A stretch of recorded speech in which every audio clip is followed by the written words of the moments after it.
যুবক তুমি কেন কবুল পড়ে বিয়ে পড়ো, আমার তো বুঝে আসে না। বাবা আপনি কেন আপনার ছেলেকে কবুল পড়িয়ে বিয়ে দিচ্ছেন, আমার বুঝে আসে না। ভাই আপনি কেন আপনার মেয়েকে কবুল পড়িয়ে বিয়ে দিচ্ছেন, আমার বুঝে আসে না।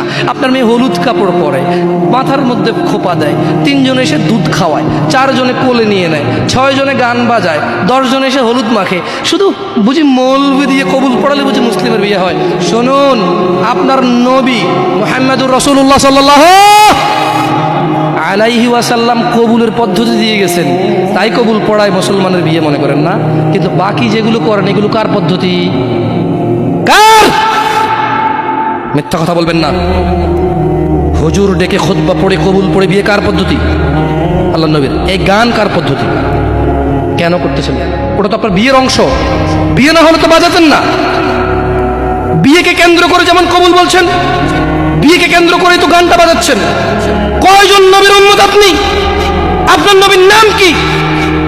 আই এম আস্কিং ইউ, আপনার নবীর নাম কি? আমার নবীর নাম মুহাম্মদ রাসূলুল্লাহ সাল্লাল্লাহু আলাইহি ওয়াসাল্লাম।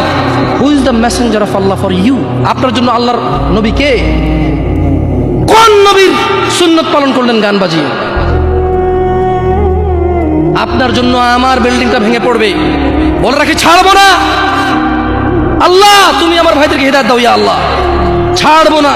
এই যে ভূমিকম্প হলো আপনার গান বাজনা বাজানোর কারণে। মুহাম্মদ সাল্লাল্লাহু আলাইহি ওয়াসাল্লাম কি মিথ্যা কথা বলে?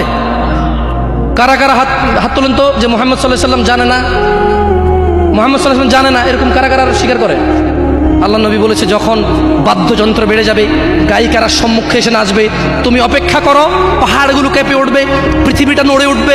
জালজালা ইযা জুলজিলাতিল আরদু জিলজালাহা, যখন পৃথিবী প্রবল কম্পনে প্রকম্পিত হবে।